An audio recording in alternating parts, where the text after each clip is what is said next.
Hi, everybody in podcast land and also on YouTube. I'm James. I'm David. I'm Riley. And this is the Carpool Critics Movie Podcast, where today we are discussing, for the first time, by popular demand, Jeez. a TV show. I didn't want to do a TV show. You're not happy so about ready. this? No, it's a bad precedent because it takes like 10 hours minimum to watch a season of something.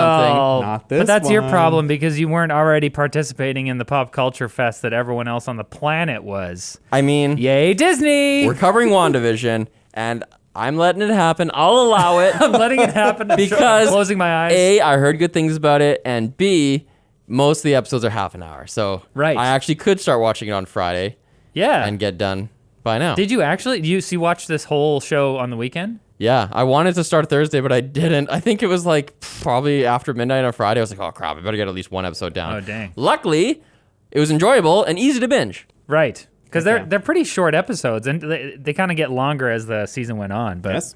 I was actually disappointed because they come every week. So I was like, if I'm waiting a whole week for this, give me something a little bit more. You know, it's like a half hour. It's like some of them were like 20, like Well, 6 it says minutes. it's a half an hour, and then for some reason there's like 10 minutes of credits on every one. Yeah. And then at a certain point, they started adding Post-credit scenes, but they weren't on every episode. Okay, how many of those were there? I don't know. I know there was. was one on the last episode, And the and one then before. I did a random check of another episode to see, oh crap, did I miss a bunch? Yeah. And then I didn't find any other ones. I think so- I only saw 2. But before we proceed, Okay. spoiler alert. Yes. For the whole season. Yeah, we're going to talk about everything. If you haven't watched it, I mean, go watch it. Also, Really, guys? also spoilers for Infinity War and Endgame. Yes. really, guys, if you're opening up a WandaVision podcast after the finale is out and you haven't watched the thing, what are you doing? No, I can understand it. There could be people who are like, I'm like mediocre, lukewarm on Marvel. I want these people to tell me it's good or bad. That's and fair maybe enough. I'll check it out. Okay, I take it back. I love you so much, and your decisions are all good. And if you're one of our convoy listeners who watches stuff ahead of time next week, we just decided, guys, we're doing The Departed. Yeah, we talked Departed. about it a bunch during the Judas and the Black Messiah podcast, and then we were like, oh, we should do that movie because just it's do- really, I remember it being good, but who knows? We'll find out. Who knows? But today it's WandaVision all day. That's right. David, this movie out of 10. As a dead on the inside millennial, sometimes I just want to feel something. And in that regard, WandaVision delivers brilliant high concept magic that encloses the emotional core to one of the most creatively ambitious experiments the MCU has conducted yet. Wow. 8.5 out of 10. Dang, dude. That's not an average. That's like the feeling at the end of the whole series. If I give an average, it would probably be a little bit lower because I think there's some episodes that I was like, but at the end of it, I was very happy. If it was a per episode rating, would it be roller coaster up and down, or would it be generally better? Generally up. There's like a little bit of Generally up up. and down, but by the end, I was really into it. But the first couple episodes, it took a little while to get going for me. Wait a second. So you're rating, because this is a TV show. Yeah. It's the first one we've done. We have to talk about how we're doing the ratings. Because you said this is not an average. It's not an average. That is how you felt at the end of the show. Yes. Okay. I feel how satisfied I was with my time spent. Because I watching feel this like show. I'm doing an average. That's fine. You can do whatever you want. Okay. I'm doing the mean. Who's got the median? I guess. Okay, is it my turn, James? Mean kind of is average. All right, go ahead. With their new constant weekly release schedule, Disney Plus may have just ensured that we all stay in the hex for the foreseeable future. But is it worth it for shows like WandaVision? Good question. Thank you. That's why we're here, Riley. I'm giving it a 7 out of a 10 for as an average rating because I think like there are definitely it got better near the end For sure. but man the beginning was slow and yeah I think that kind of averages out. It was good. It's like a decent Marvel. It's fun. You know? That rating tells us nothing. We don't know if you had like 3 of the episodes were 10 out of 10 and some of them were 1 out of 10, or if all of them were 7s. This is the difficulties of doing a TV show on a movie podcast. We weren't bred for this. we can't give a rating to every single episode individually. We'll be here all night. I did. Oh my God, of course you did. Wait. When you say it's not an average, that's because you know mathematically it's not because you've done the math. I didn't calculate the average, but I did. I went through the episodes and I was like, okay, yeah, this. Okay, answering with episode numbers, give me what was the highest and what was the lowest. The highest is the finale, and which was a 8.9, and the lowest was the second episode, which was like a 6. Okay. Sounds like a 7 overall. I want to go.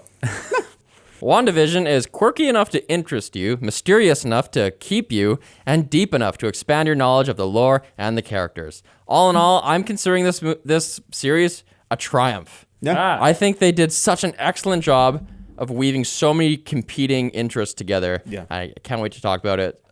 But I'm giving it a 7.9 out of 10. Oh. It's pretty damn good, but I mean, the scope of how good TV can be, like, you got your Game of Thrones before season 8. Yeah. You got your Walter White bananas. There's just a lot That's in fair. TV, so I'm giving it a 7.9. Because I feel like as soon as you get to 8, it's like, That's some pretty good TV. That's The Departed right there. that's not a show. It could be. I don't Yeah, no, I'm excited to get into it because Yeah. there's so much to discuss. There's so many right choices, so many bad choices. But why don't we talk about the best choice you can make today? Private Internet Access VPN. PIA helps you hide your true IP address so that you can bypass geo restrictions and censorship.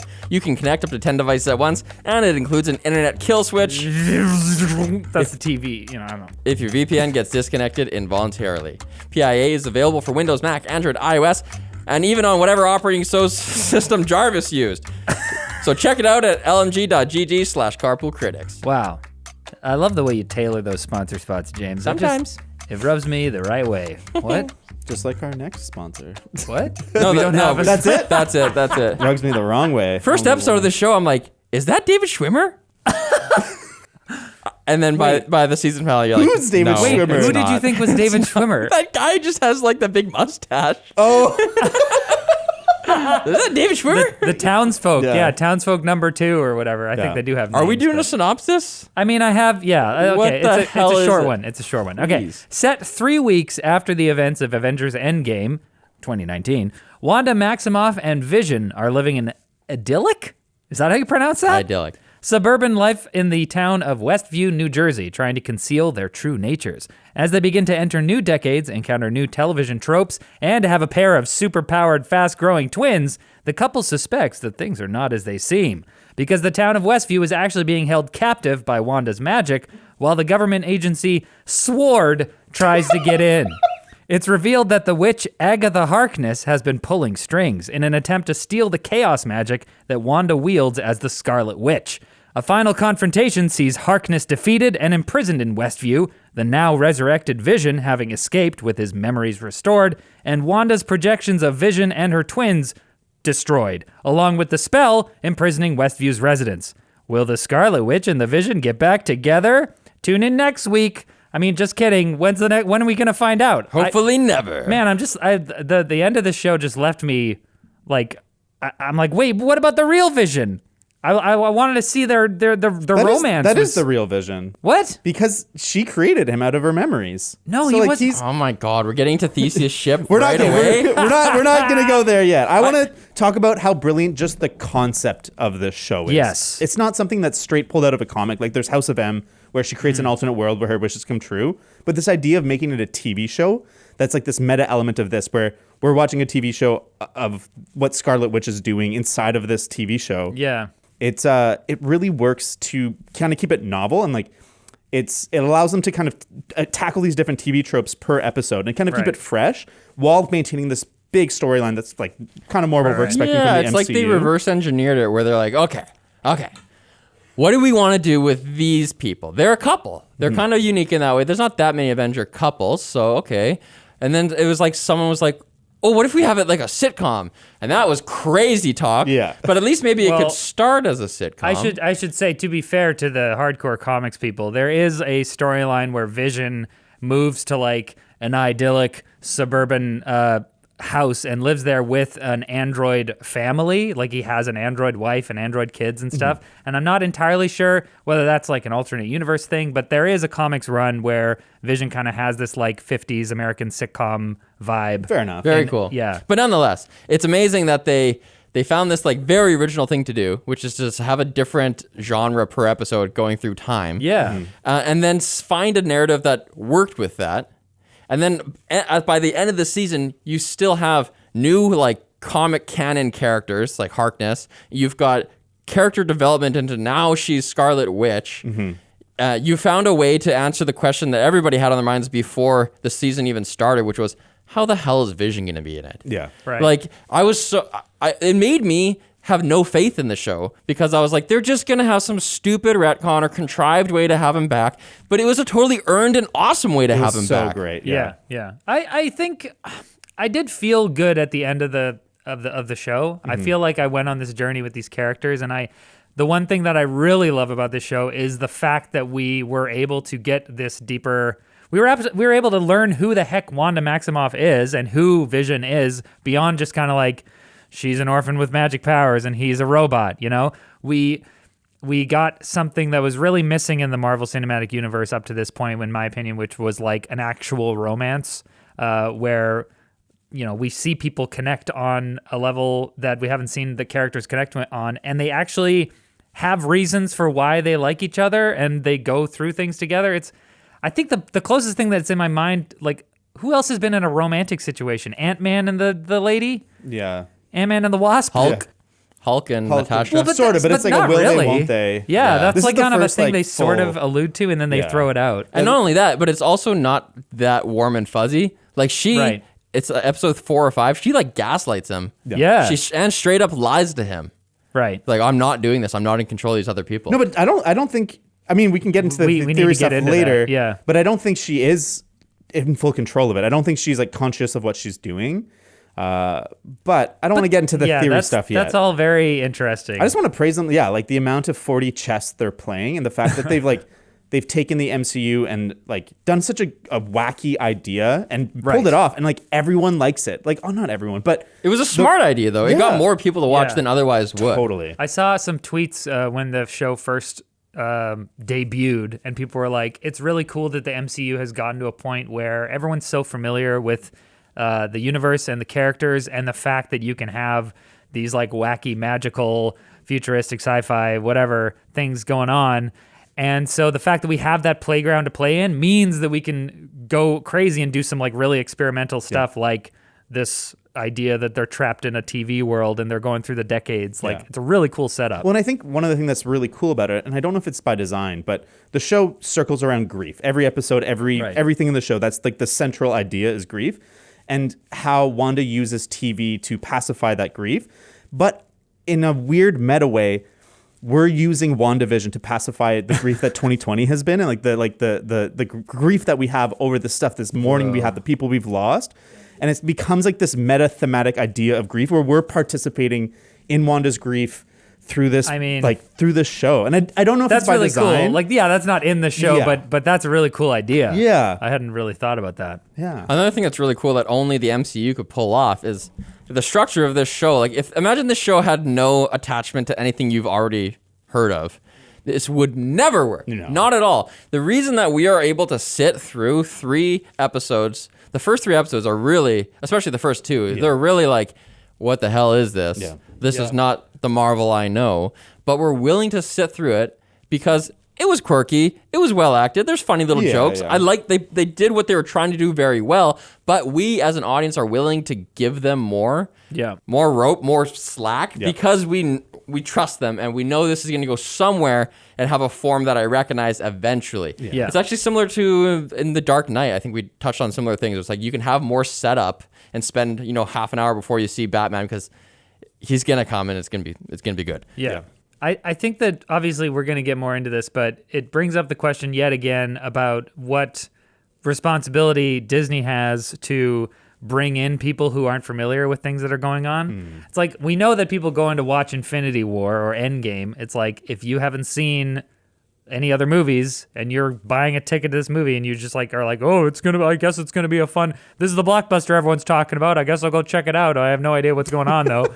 Captain America? Like, to that person who has no idea what's going on, is there any responsibility that that Disney has to kind of coax them on and like bring them in gently? Because the show definitely does not do that. It's this is after the snap and you're supposed to know what that is. All right, here we go. But what it does is it reintroduces people to Age of Ultron, which is the Avengers movie that the least amount of people watched. Right. And so like all of a sudden you're forced to be like, what happened to Age of Ultron? And you're like, even the people that have seen it kind of forgot, but this show kind of reintroduces you to it. And I Yeah. think that's something that it does that's successful. I think it does say out loud basically everything you need to know. You might be a little discombobulated. Yeah. And it definitely rewards you for having more knowledge. Like those little interstitial ads that are in some of the episodes. The first one is like something by Stark Industries. You're like, oh, cool. Yeah. There's a Hydra watch. Yeah, exactly. Yeah.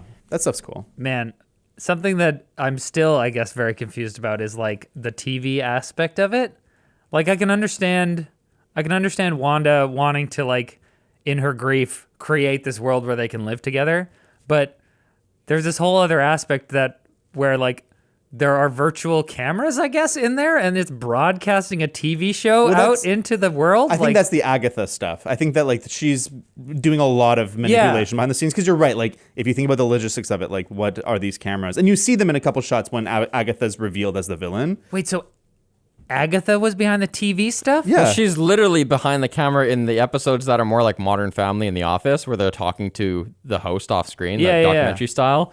It reveals that that's actually Agatha, and when she's like talking to the camera, she's like, "Who am I talking to?" But I'm not sure that it's necessarily like all the cutting and the broadcast, if that's necessarily her. I interpreted that as just being like the way that Wanda is seeing her life now, like the cognitive dissonance that she's living in is portrayed this way. And whenever something that she doesn't like happens and she makes a cut and broadcasts it a different way, it's her own like self-image. Yeah, that was a cool scene when like you have her like erase things that happen. Like she's just in control. And I think you're right. She is in control of it. And I thought that was one of the interesting mysteries of the show is like, what does she know? What does Vision know? What is going on? Because like it's pretty quickly it's apparent that like, okay, obviously WandaVision's not real. Like there's some meta element to this. Yeah. But I didn't know until very close to the end, like, is Wanda in control or is there something else? Right. Like what is manufacturing these details? You're pretty much immediately, like in episode 1 or 2, you're like, okay, they must be in some kind of simulation. Yeah. But then you don't know, is it a digital simulation or like a zoo, or who's in control of it? Those things take a little while longer. But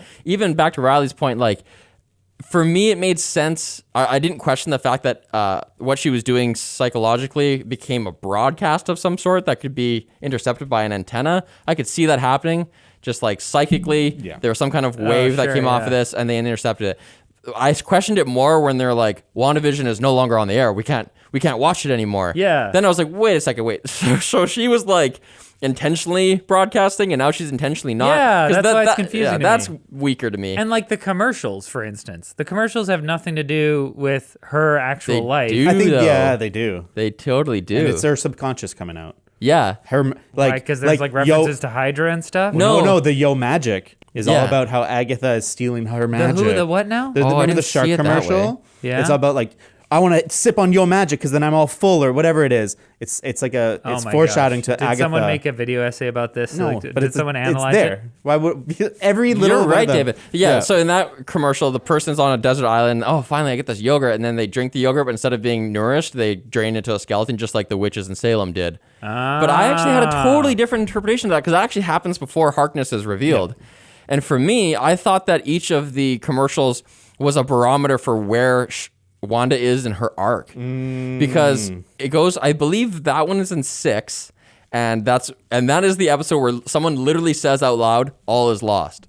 And like if you think of the whole season as the same arc as of a movie where there's ups and downs, that's the "All is lost" episode where everything sucks.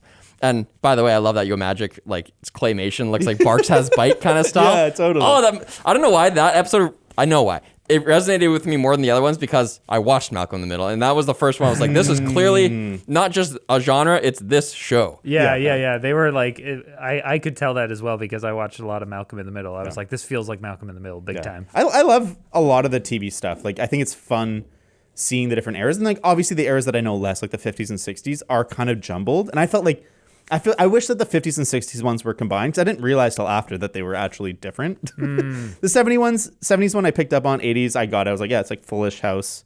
90s was Brady Bunch fine. kinda. Yeah, 90s was fine. I get the 2000 ones. I found it was the most abrasive in a weird way where the music bothered me the most because it's not retro enough that I'm like, haha, retro. It's like just it rubs me the wrong way. Well, that's exactly why fashion, like, it takes a while before something comes into fashion again. It's like, it's too close for it to be cool. You're just like, this is just a bit off. And that's the Halloween episode, right? With her brother that's like, just annoying. Yeah, That's right, Fake yeah. Pietro. Yeah. Which is so interesting. I want as to a talk about the meta- fake Pietro Yeah. though. Do you But want- wait, one more Okay. thing about the commercials. The next commercial after that, Yo Magic one, Yeah. is the one where it's for like a drug.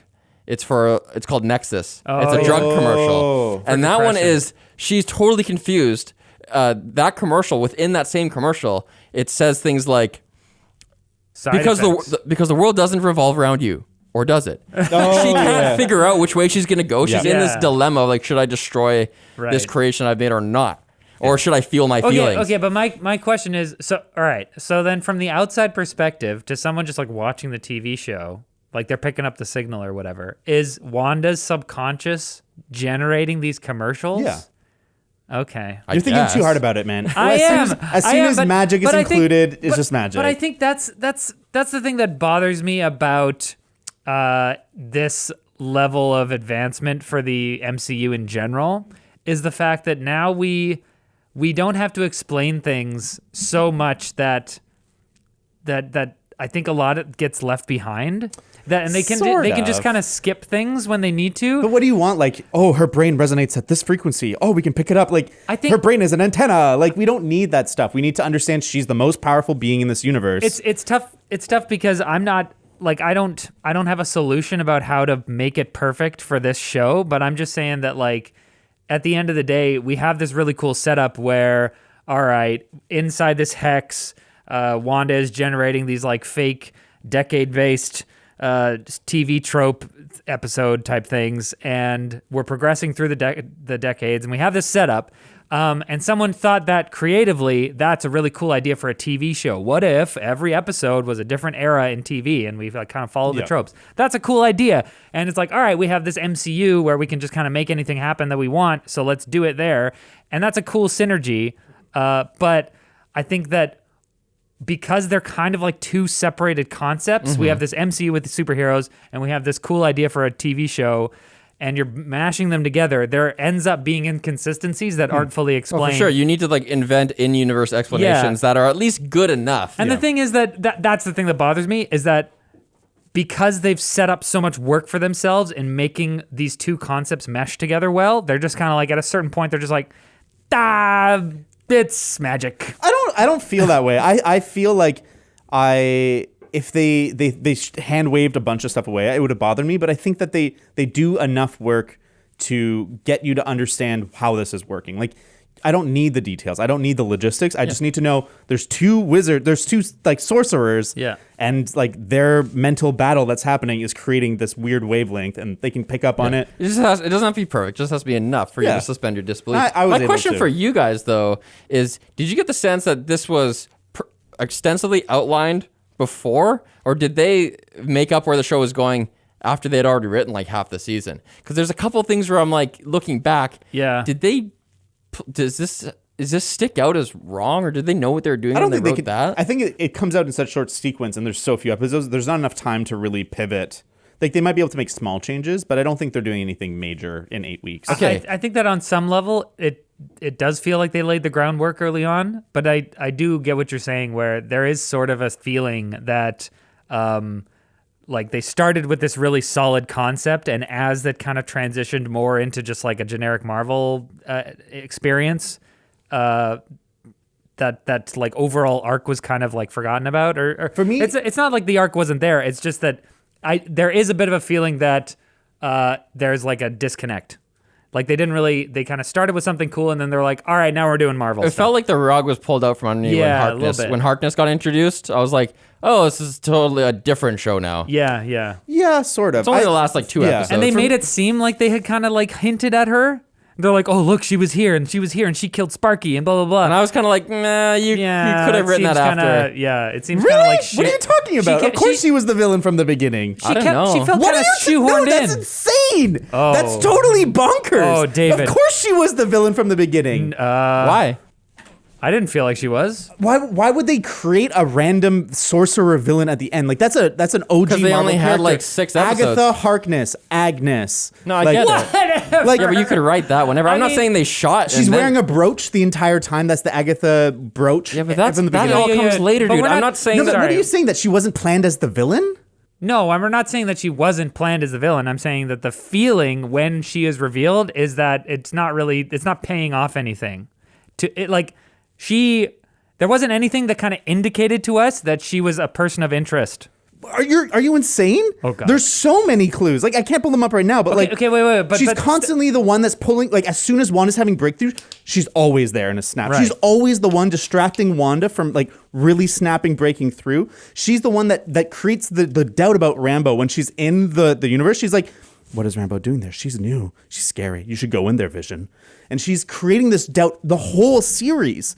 What do you I'm not doubting that, Yeah, dude. I'm not doubting that all those little beats are there. But to me, it seems like they wrote the first 6 episodes without that, and they're like, okay, we only have 6 episodes. We need to like expand this to be a bigger show, and we want to introduce like a canon big character. How can we do that? How about Harkness? Now let's go back to what we've written and write some more into it so it makes sense. Yeah, and I'm not trying to say that those hints aren't there. I'm saying that they could have done a bit more work to make that payoff feel a little bit more of a twist. Because when I watch a TV show... It's such a twist. I don't get it. It wasn't really. I was kind of like, oh, okay, here's a bad guy now. Like, the show doesn't really have a bad guy other than the sword dude who's just trying to get in or whatever. But, now we have a evil mastermind who's been behind the scenes pulling the strings the entire time. And her character even is like pretty stereotypical bad guy, like, ooh, I want to steal your magic. Yeah, I want to suck your magic. Yeah, it's like, I want to suck your magic. Yeah. Every bad guy wants to suck my magic. Totally. Not the first time I've heard it, but I think generally I have experienced a better, like, no way moment in TV shows because of this groundwork laid ahead of time. And I didn't like... I think that maybe the problem is that as the audience didn't really track on to Agnes that much. Like she didn't really seem like anything other than just another supporting character who they brought in to be funny. I think the reason is because she's clearly tacked on because the reveal of her is David's freaking out. The reveal that she's involved isn't answering the question, why is Wanda doing all of this? Because even plot-wise, Agnes isn't doing all of it. Wanda is doing it. Yeah. Wanda did it, and then Agnes was attracted to this power level over 9,000, and then inserts herself to try to steal it. It's like a subplot, really. I think the main issue is still Wanda can't deal with her grief and is living in this charade, and just tacked on to that is, after you've done that, now this lady's going to stay in power. I agree, and I think that, like I said, the central idea of the show is grief, and that's the main villain of the show is grief and how it twists Wanda. But I just don't like the idea that you think that she's tacked on. Like I think that at the core of Wanda, like Agnes is one of the most important characters in Scarlet Witch. Like she's not something that they came up with later. They thought about that, and like. I don't know. I totally disagree that she feels tacked on.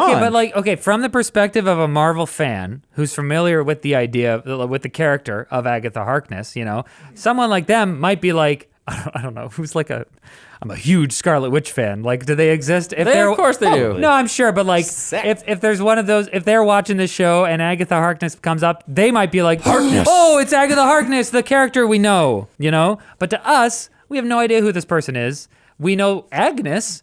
But it's like, really? The person you thought was Agnes is really Agatha Harkness, a very powerful witch who's a bad guy. And we're like, oh, okay, a bad guy. Yeah, but I think that it's a hard line because you have to get those fan services because like you can't just create a new sorceress that does all these things. So she has to be I'm not saying Agatha, they should. But then you can't do the Into Darkness thing where it's like, I am gone. And the music's like, right. Like, you need to balance it where it's like before this, I didn't know who Agatha Harkness is, but I got it. I'm like, oh, I understand that she's someone important to Scarlet Witch, that she's equivalent power level on certain level, but it's different. And like, it all clicks where I understood what she was. This is exactly why the show is a triumph, because it did all these things. What made it hard is the fact that Agnes, as a character, is a completely different character than Agatha Harkness.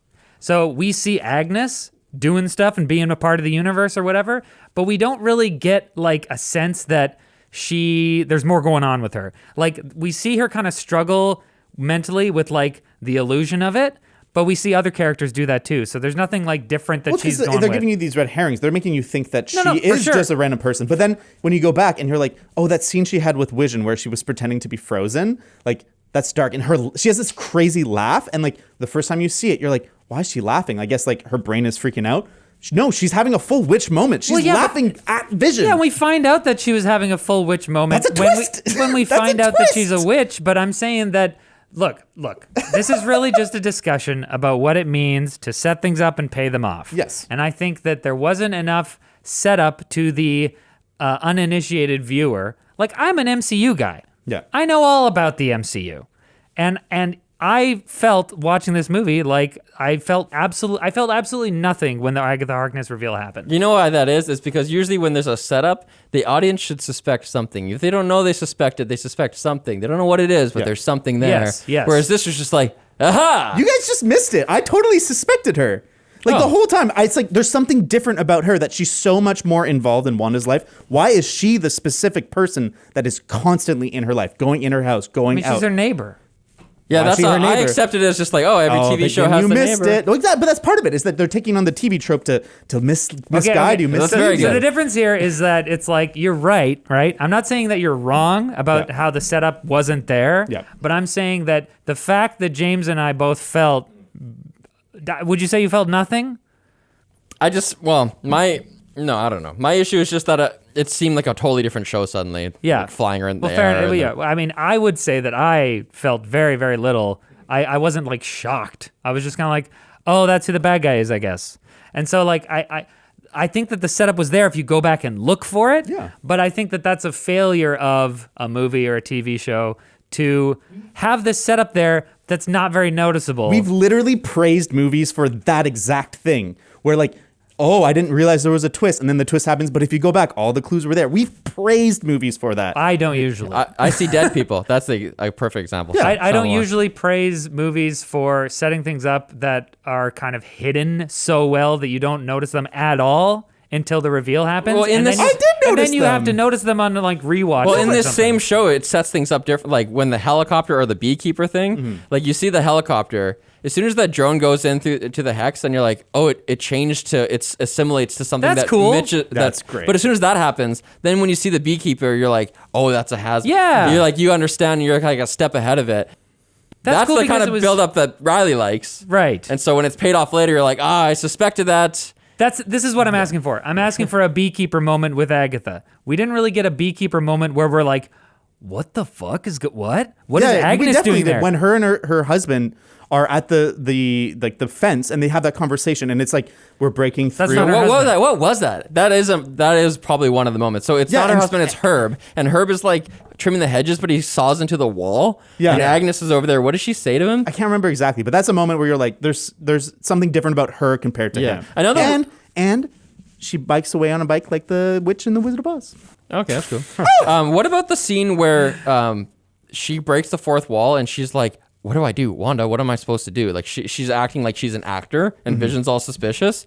Why would she do that if she's the puppet master? To me, that scene doesn't make any sense in retrospect. That seems like a scene they wrote before they knew she was going to be a villain.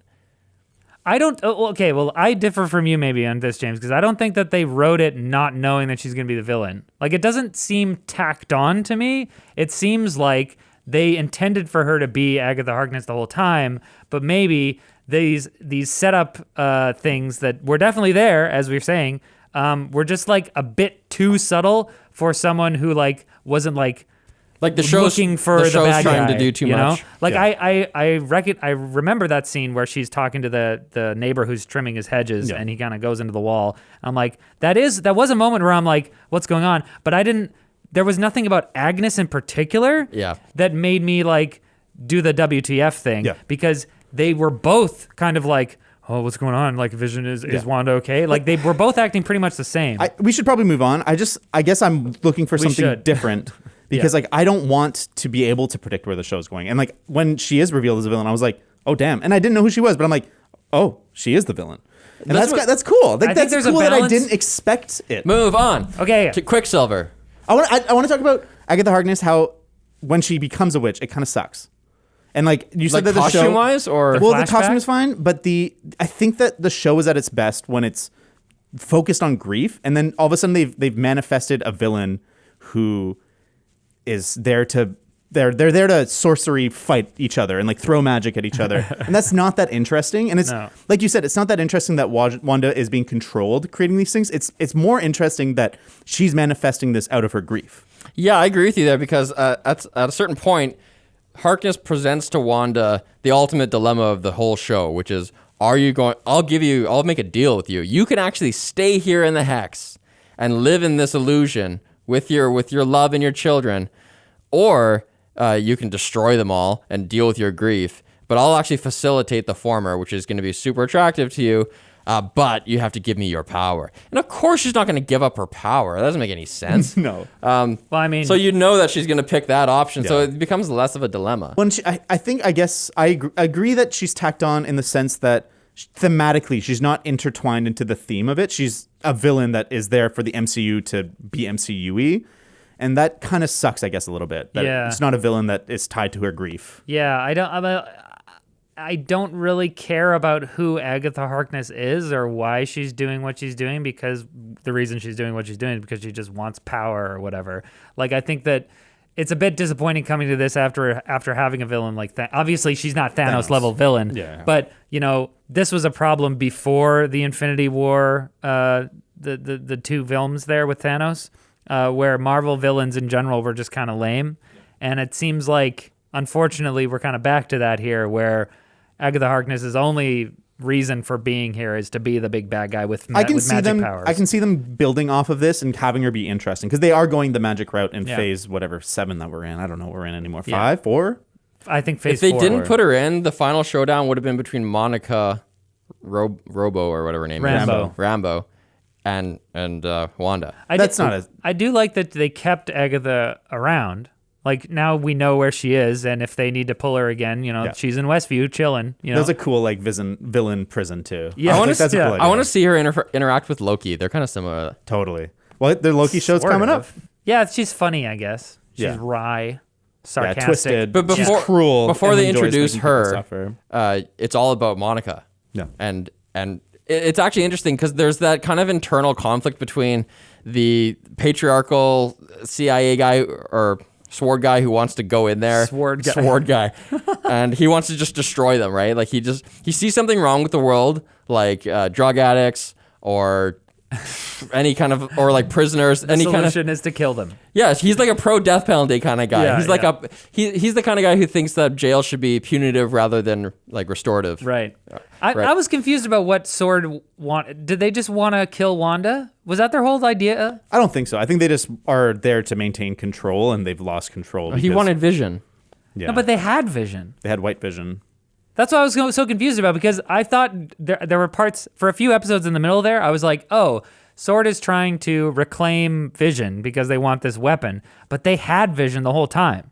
I don't understand the one either. in the I thought it was like just a projection. I thought the one that they had at their base wasn't working and they weren't able to do it. So then he wanted to go with like, oh, Wanda made one. I'll go get that one. But then it turned out the one we made does work. Maybe the explanation is that like they needed the information that was being provided by WandaVision to do the final steps or something. So the way that they got their vision working is because they sent that drone in and tried to kill Wanda, and Wanda blasted it out, and then the drone had a bit of hex energy in it, chaos magic, and then they used that to power their reconstructed vision. Because there is a scene where these two soldiers bring the drone on a gurney and it's glowing still. Yeah. So okay, makes sense. That's how they got him working again. But I was confused because so then it seems like but they weren't looking for that. They weren't looking for like or maybe they thought that they could kill Wanda and then like take energy out of her body and power vision or something. They were tracking Vision. Maybe they just wanted to go in and grab him. That whole thing was kind of confusing. But anyway, my point was there's a lens through which you can see that subplot where it's like this guy wants to just confront things in the world that he doesn't like with force. Yeah. And then this other more sensitive person is going to say, no, we need to address the root trauma. Wanda's not a villain. We need to understand her pathology and get her to grapple with her own grief and then heal. And that is how we're going to solve this problem. That would have been a cool ending. That's what Monica's whole thing was all about. Yeah. But then she kind of gets sidelined. Like she's got this awesome vehicle. She's going to ram it through the hex and get in there and like finish the whole series. And then it's like, no, you're not really ramming in. And now Agatha Harkness is here, and instead you're just gonna like say a line to Wanda when the conflict's all over. Yeah, that is really wasted because she does end up getting in, and that's how she gets powers. because passing through the hex 3 times. Yeah, rewrote her DNA. All you got to do is just pass through 3 times, and then your DNA's rewritten. Not necessarily. It's mutations. Most mutations are malign. Yeah. But well, her mutations were good, and now she has like energy projection powers or manipulation and stuff. We can talk more about that. But anyways, I completely agree with you. Well, she got through the barrier, and then I was like, okay, cool. We're gonna have maybe a cool confrontation between Monica where she sympathizes with Wanda because she's been through a similar thing. She lost her mother and blah, blah, blah. But no, Agatha shows up and they have a fist fight. I think she tries to have that encounter, but then it gets cut off. And I think you guys are right where I think if they had that confrontation right there, the show would be over, where if Rambo and Wanda are working together and communicating properly, the show's kind of over. It would also be a way for the 2 female, like, I mean, Monica isn't like a protagonist per se, but she kind of was. Like, she was a big, huge character. Yeah. We followed her for a long portion of the show. And it would be so cool to have them come together and like reach some sort of understanding and have an emotional moment, but not quite. I really like that character. I thought the way they introduced her with returning from the snap was really cool. Okay, but that seeing makes the hospital. That begs a question. You said that the series takes place 3 weeks after Endgame. Yes. Okay. I was confused. I thought you said 3 weeks after Infinity War. No. Okay. So everyone's been dead for 5 years. Yep. Then they get unsnapped, and then 3 weeks pass, and then we're in the show. That's right. All right. Yeah, I loved that introduction scene where cool. she wakes up in the hospital. You just imagine that the snap without thinking about it. You're like, it's all positive. Everyone's just happy to be back, and you're like, no, at a hospital would be so fucking scary. Yeah, well, I knew like the ton of people were like talking on Reddit and stuff after Endgame came out, and be like, wait, so were the people in airplanes? Are they like being reconstituted in the middle of the air and stuff? And there were all this talk, and then like people were asking questions, and the Russo brothers like did a Q&A where they were like, no, the people who are in airplanes and like in different elevations and stuff, the Earth had rotated. How are they? Some people they should be being reconstituted in space, and it's like. No, the stones have knowledge. The stones just know how to bring you back good, and you. But they're still like they're being brought back, kind of like piece by piece. Is that right? I forget what happened. She's walking down the hall, and people are kind of like.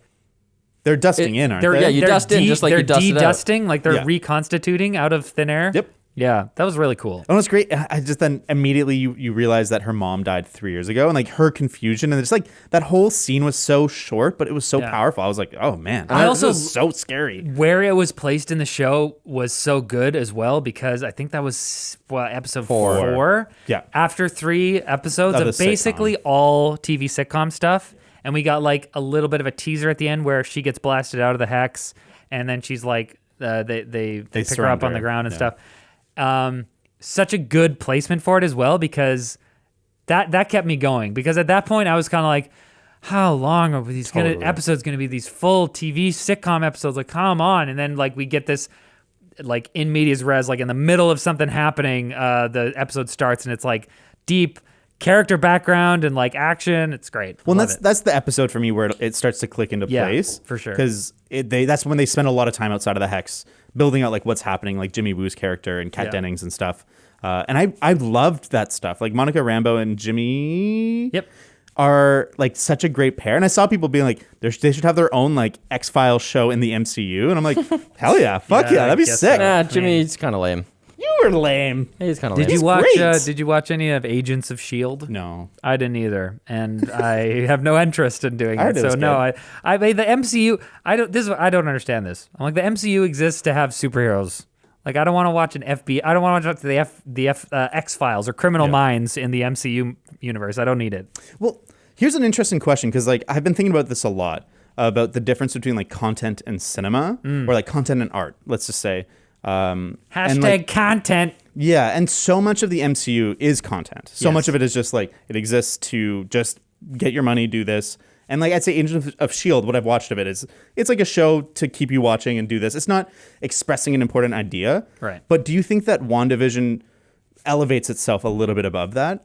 Oh, sure. Yeah. Yeah, I think it is original enough. Like, just what they did with the sitcom aspect at the beginning was cool enough. And then when you get to the final few episodes, it was almost as good as an MCU movie. Yeah. I noticed that like the CGI was definitely not as good. No. I was like, oh, this is TV show CGI. But it's better than that though. Like when Vision's flying around, it looked really good. When he got Like- torn apart trying to crawl out. Yeah. That was pretty Stuff cool. like that looks really some good. shots of the hex from the outside didn't look so good. I but guess I'm primarily talking about the Vision v Vision fight. Vision v Vision. When they're mostly just kind of like flying around each other in midair and they get like slammed into the ground and stuff, I'm just like, that is CGI people right there. That is not real That's people. another thing that I'm like, I just wish this wasn't the MCU in the sense that as soon as they start talking, that's way more interesting. Yeah. That's like a sweet scene when they're like spinning around each other love and they're it. talking. that Theseus logic Yeah, puzzle thing. that was was sick. so sick. So You know, like, cool. he defeats the other Vision just by like putting him into a logic loop. Or Yeah. I'm upset that he didn't kill himself because that's where I thought it was going. Like Kill himself. The his- White Vision, his purpose the is White to kill Vision, White yeah, Vision. yeah, he's programmed to destroy Vision. It's like, okay, I just convinced you that you are Vision. Now you destroy yourself. That's what I thought was going to happen. Well, no, but he didn't think he was Vision until he had the memories. So then he was like, I am Vision. And then so his programming That is- overrode the programming. I suppose, but then he just flies away. I was like, Yeah, Why but would you want him to kill yourself? like, Then where Vision's did- dead. I don't like him flying away for what it means in the MCU that there's just going to be like a White Vision that's around. No, Like, he's going to be regular. He can change his appearance. that sucks. That's He's- like that they've already solved the problem. Like, Yeah, he was only White Vision because he like hadn't. There was none of the original Vision there. Basically, I don't think that's true. I think planks had no rot. I don't think but he's not the same. I hope that he's not the same as Vision because like it's. I think one of the things the show does really well is that it lands in a place where things are kind of the same, but it's so different that Wanda's dealt with this grief that she's got to hold Vision as she loses him this time. And like if Vision outside of that experience, Vision also exists again. That kind of sucks. I want her to earn him back. That's fair. I think it doesn't- would be kind of lame to have like the story of the show continue and Wanda and Vision find each other again, and it's just like, oh, Vision, White Vision, yeah. my buddy, my good buddy that I lost, and you're back. I think it would be interesting if they had this Vision come, and he like knows that he's the Yeah, original but he Vision, doesn't feel and he that. has the memories. so he Dude, can that's just like Dune 2. Isn't that? Have you read Wait, that yet? I have not finished Dune 2. But you started it. Oh, you mean Duncan, Idaho? Yeah. Oh, yeah. Like, That's guys, what it's Dune. called, Duncan, Idaho. It's a there's character. There's a character named Duncan Idaho. Anyways, but the Vision doesn't have a Affinity Stone in his head anymore. So it'll be a little different. Yeah. Yeah. So I think the idea of the Mind Stone was like it gave him consciousness. So now he's probably going to be a little different because he doesn't have like the soul of Vision or whatever. He's just like a robot. Yeah. But so that'll be interesting. I hope they do something like that where Vision isn't quote unquote Vision. He is like a different type of Vision, and he has to like learn to get those emotions and stuff back.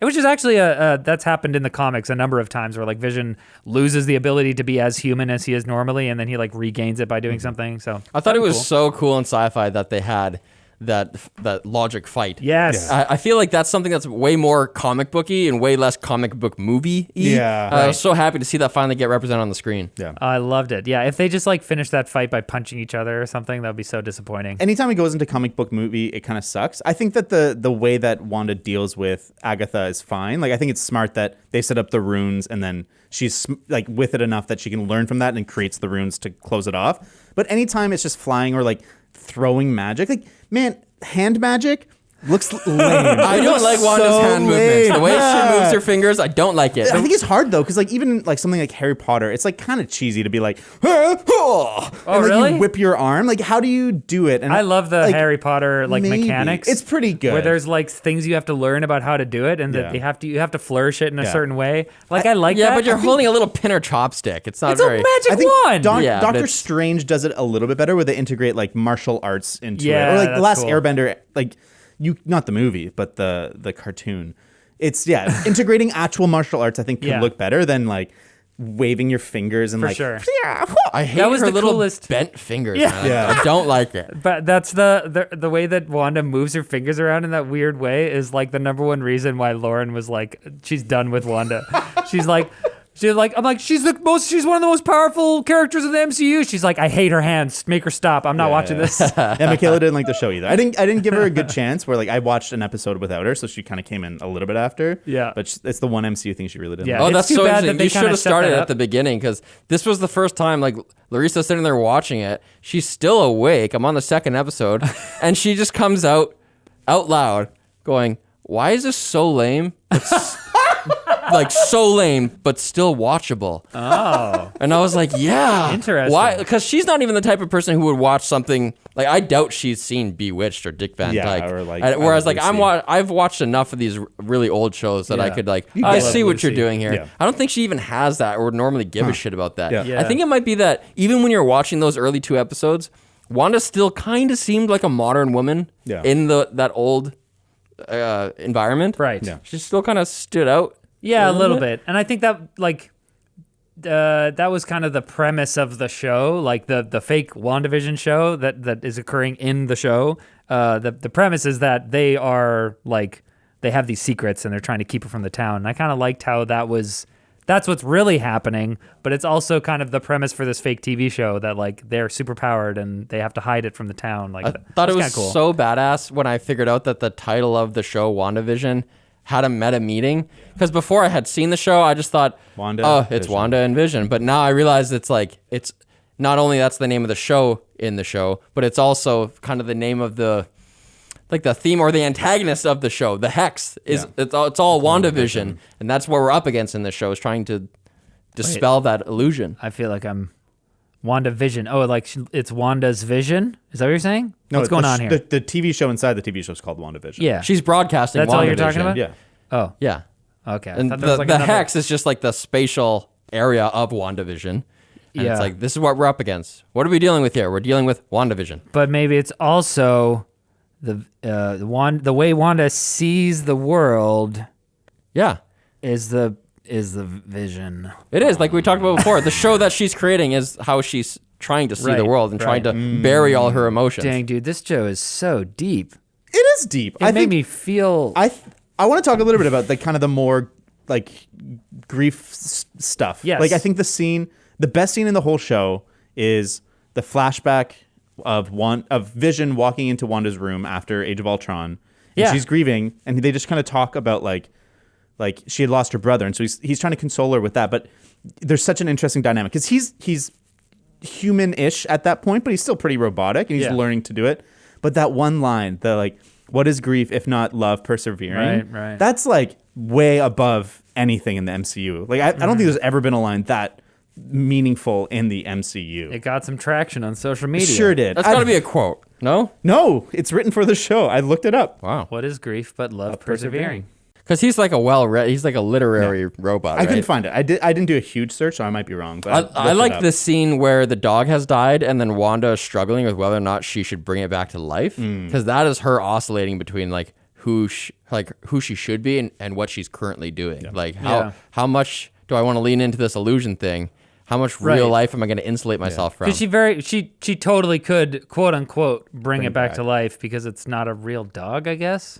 Well, it might be a real dog that is just possessed by her magic.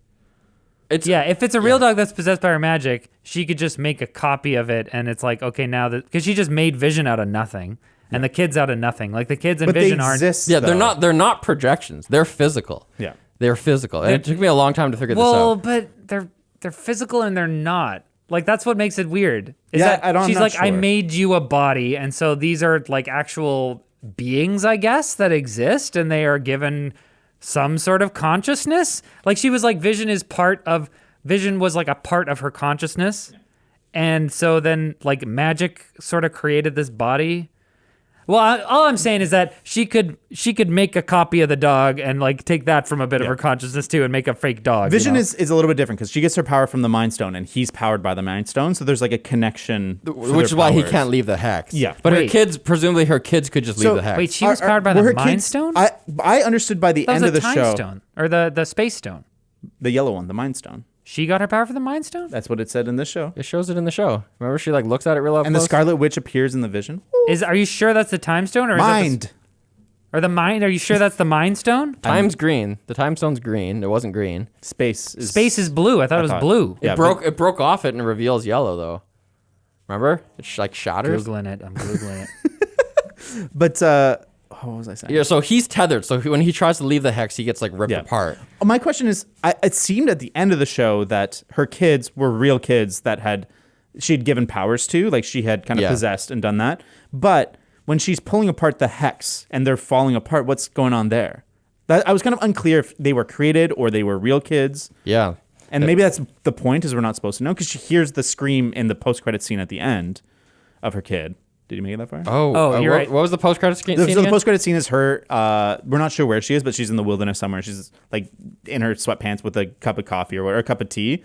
And she's just chilling. And then it goes into another room. And then there's also Wanda as the Scarlet Witch opening whatever. What is it? The Darkhold?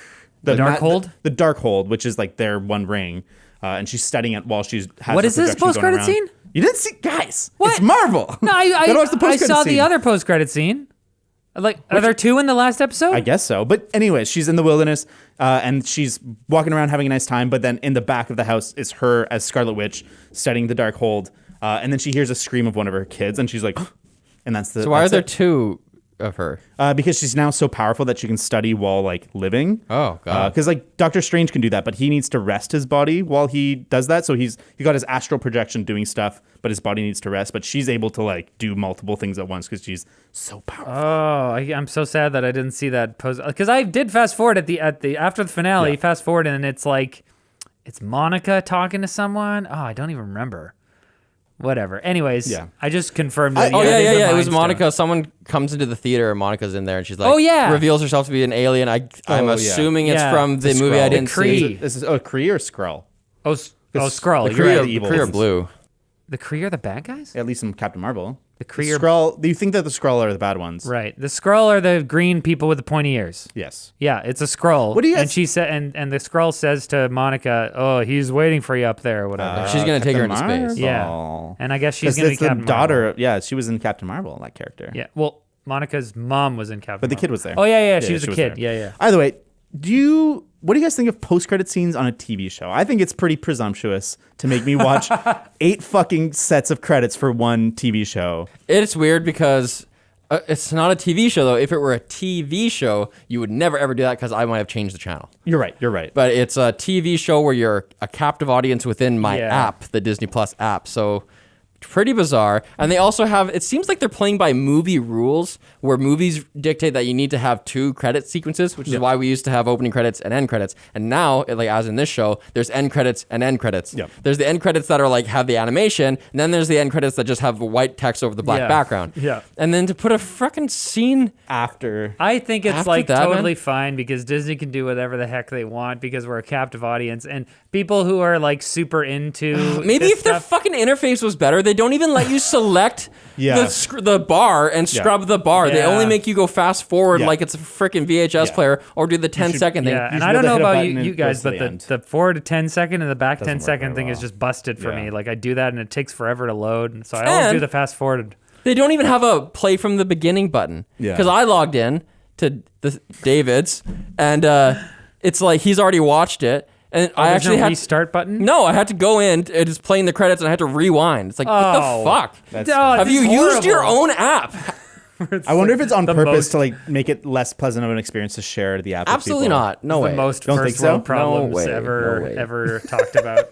So I am unclear. Can Wanda give superpowers to people outside of the Hex? Do you think that like her powers are so good that like? Because I saw theories that this might be like the event that creates mutants. Is that like she's rewriting so many people's DNAs that it like Oh. it breaks something? And I mean, like I thought from the theories that because her brother was back, but that's her brother from the Marvel or from the X-Men movies. Yeah, That might be like the kind of first crossover. but it was is a this- bait and switch. It was a bait and switch, and it was pretty smart. I was like, oh damn, I didn't I expect did that. appreciate that Yeah, because these- like what's his that was- name? Boner. Ralph Boner. Ralph yeah.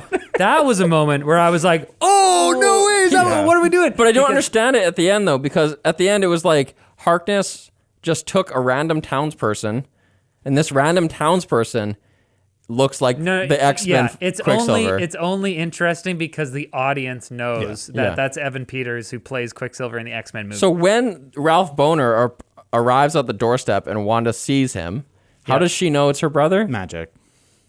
Okay. TV magic, So there's yeah. there's the And he's got the white hair. Harkness has like some kind of spell on him, And so when she sees him, he has the aura of her brother. Yeah. And that's why she's always And suspicious they of his. recognize that he's different. At least the people outside of the show know that it's not Pietro. They say recast right off the bat. Yeah. Yeah, And I thought that was Kat Denning's brilliant. character says, "Oh, I Yeah. can't believe they recast Pietro," which is exactly what everyone's thinking. We're like, wait, they're bringing Pietro back, but it's not the guy from. Oh, it's the good one. It's the Kick-Ass. good version.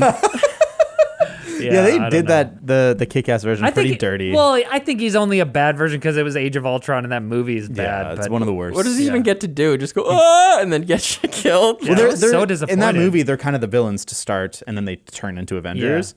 But yeah, he sucks. He gets I was shot. excited because I was like, oh man, are they gonna bring back that guy? Because like he got the short end of the stick in the MCU. He got to be in like half of a movie, and yeah. then nope.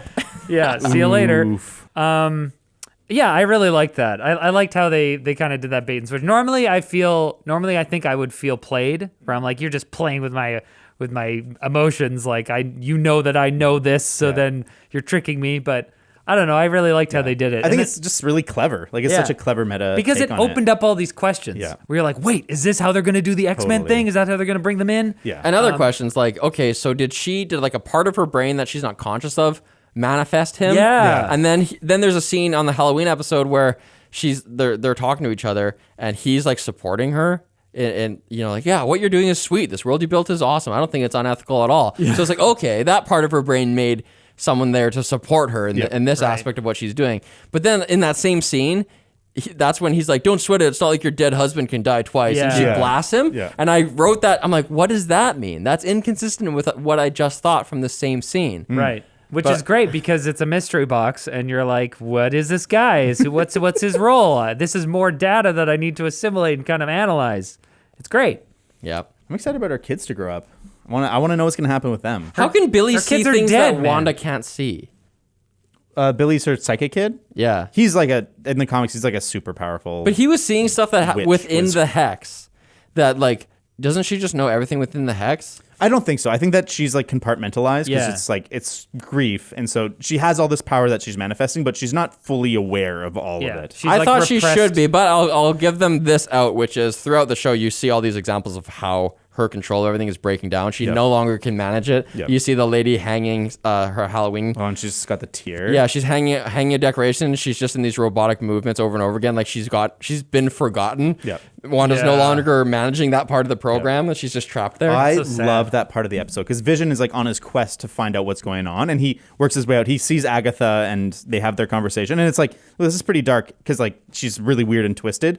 You have all those like great little people frozen or doing the same thing, and then when he tries to get out of the circle and he's trying to like get help. Yeah. Oh fuck, that was No, powerful. that was I so felt cool. that shit. That was so I loved that episode. But it was so sad because Yeah. you're like, oh, he's escaping, he's gonna get out, but then it's like he can't. He's part of the hex. Yeah. yeah, love it. And it's very creepy. Him walking around and seeing everyone like frozen in So place cool. and stuff. Love the creepy vibes. Why does the cop in episode 3 when Wu and I believe Monica are first like getting information about Westview, there's the cop who says he's from Eastview, and he says like Westview doesn't exist, and he has all these like altered memories and stuff like who is that? Yeah, who so the fuck is I that? was actually wondering about Yeah, I that don't because know. I'm like, I haven't seen that episode. I never rewatched any of the episodes, and I was like, oh yeah, where do those cops go again? Because they're talking to him and then they just disappear. Who right? disappears? The cops. I don't remember that. They're but- like, all right, thanks guys, and they turn around and they turn back around, and the car is just gone. Like the cops, they didn't like drive away or anything. The car's just gone. so did they just like leave the hex and go back in? But if they leave the hex, they leave the field of her influence. I guess that's like a plot element where they were going to be like Wanda as part of like concealing that the town is not actually there. Yeah. She's like tricked people in the surrounding area into Like, not it's- seeing yeah, it. it's like It's a just off nuclear- the. This is another There's thing also, that like, makes a me think concealment they spell. wrote some things, changed their mind, and didn't Yeah. reread it, or there's deleted scenes. Like there's Wu breaking out of handcuffs with a paperclip. There's no like he just has a Yeah, where'd he paperclip. get that? Where'd he get that clothespin? And then there's scenes that are like last time on WandaVision, and it shows stuff that never happened last time on WandaVision. Wait, that, did it? Yeah, that must have been in the post-credit scenes or something. Yeah, that's usually what it is. Like the post-credit White scene. Vision appears like that. Yeah, he's the in a first post-credit time. scene. He's in the 7th episode or 8th episode post-credit scene. Oh, Yeah, he's not like. I the didn't first- even know that. Yeah. And just things like, oh, Monica's in this room now. We never saw her there before. I guess we're taking for granted that she's there. Yeah. But the Jimmy Woo stuff, that's set up in Ant-Man. that he's like working on sleight of hand because he sees Scott do it and he's like trying to do like magic tricks. And so that's like a setup thing from funny. another MCU movie. I wanted to ask who he's from and what, like Sword. What is that from? Sword's from Captain Marvel. I can't remember what they're about. Maria Rambeau. I think the idea is that Maria Rambeau, which is Monica's mom, founded Sword after the snap? No, it would have been after Captain Just Marvel. before the snap. Or Okay. after Captain Marvel. So, like, what's Sword? How are they different from S.H.I.E.L.D.? Did they show up to kind of fill the They void seem left by S.H.I.E.L.D.? lower budget. Lower budget S.H.I.E.L.D.? Yeah, I don't know. So is Monica from another like property or? She's in Captain Marvel, but as a child. Okay, Yeah. she's not an adult anywhere else. Her mom is friends with Captain Marvel. Okay. Yeah. Okay. No further questions. I just wanted to. I wanted to talk a bit about because I feel like it's super easy with these MCU properties to kind of talk about like, oh, who's got what powers and how did this happen and how did they like use the thing to activate the what's-its. But I want to talk about the actual characters, you know, because that to me was the coolest part of this show. The fact that we can dive into who Wanda and the Vision are, because that's one of the most frustrating things to me about the Avengers movies. They're plot-driven movies, not character-driven movies. Yes, and like there are like Captain America, Tony Stark, like they are we know a lot about their characters because they have all of these standalone properties and we're familiar with them. So by the time we get to the Avengers movies, we're like, we don't need to spend a lot of time telling you who these people are and them going through struggles and stuff because it's like we know that already. So anyways, did you guys feel like did you find the story of Wanda's or Vision's journey like compelling in this show at all? Absolutely. I found Like you've talked about how the show's about grief. Yeah. And like, was that cool? I have things I want to say, but I want to. I mean, maybe this is just because I'm a guy, but I found myself more attached to Vision because like as an audience, I'm trying to piece together what's going on, just like he was. Right. And like his journey to consciousness in this universe was more akin to, I feel like, what my journey was. And then like the best moments for me emotionally of the show are again with Vision, where he's having that flashback, but also the end when the hex is closing in, they're in each other's arms, and he's like Wanda, what am I? Right. And she like, what? Wanda? No. It's just like, Wanda, what the fuck am I? Yo, before I disappear, what am I? What did you do? yeah. Fuck. No, that was an amazing, I love tender that scene. Yeah, very it was good. very powerful, sure, and like yeah. the way that it's delivered, and like the moment before it all goes away. God damn it, he's a good actor. He's great, man. They got so fucking lucky. With Paul Bettany? Yeah. Yeah, like, They're like, you're we're going to gonna be hire the a voice voice- of Jarvis. Oh, and by the way, we're gonna put him in a show where every episode he has to do a completely different acting style, and he nails every Oh, he's time. a great actor, yeah. But he kind of went away unfortunate. before this. It's kind of unfortunate he got like boxed into these sort of lame B movies. Yeah. He did like Legion and Yeah. And the vampire hunter one. the actor who plays Wanda, what's her name? Elizabeth Olsen. Elizabeth Olsen. I was like, wow, she's awesome in the Bewitched ones. But then by the time we got to like modern day and she was just acting like Wanda from like the MCU, I was like, oh yeah, but when she acts serious, she acts like that. She's okay like that. But I thought seeing her in those other She was lenses, I like. she was great. Yeah, she did a great job. I think both her and Paul Bettany did a great job of like Yeah. acting period specific. I think the dark spot for me of her acting was the Modern Family episode when she's doing like the to the camera stuff. It just didn't connect with me. Maybe I just don't like Modern Family, and so like that. They did format too doesn't many work. focus racks and little zooms. Yeah. They overdid it a little bit on that one. I feel like I thought it was really cool to see Wanda as like to delve into her backstory. Like that's that episode where they do all those flashbacks and we kind of learn about her childhood and they were in like a war-torn area. Probably my So least favorite Sokovia. episode. Well, yeah, it's you know, it's one of these bottle little episodes cheesy. or like flashback episodes, clip episodes or Yeah. whatever, except they're not actual clips that have happened in the show already. It also but- felt contrived because prior to that episode, I was trying to think, will we be given an in-universe explanation of why the show is changing through different genres throughout? but we didn't really get We that. didn't really get that, but we did get the child being like, oh, Dick Van Dyke's my favorite. Yeah. And it starts there. Okay. It's still confusing as to why the TV show progressed through time periods. I can make up a reason. Oh, what? I think this works. I don't know if this is intentional, but this works, which is it's family dynamics got more complex over time. So the simplest one is the most idyllic one in the 50s which is just me and Vision hanging out and life is gravy. And then by the time you get to Malcolm in the Middle in the 90s, Things are complicated. the American family, no family is perfect. And the mom's always screaming at them and they're always fighting. And I think even beyond that too, she starts the furthest away from reality. And as she's struggling to fight like what's real, what's not, her manifestation is becoming closer to what the MCU that's is. what happened with TV. Yeah. Yeah. You know? And it's actually kind of funny because the 2000s era show that is like being copied is Modern Family pretty much to a T. And like that show is Sadly. kind of about the idea of a family and how like there's all these different configurations that are possible and these people move over here and these guys remarry and blah, blah, blah. Yeah.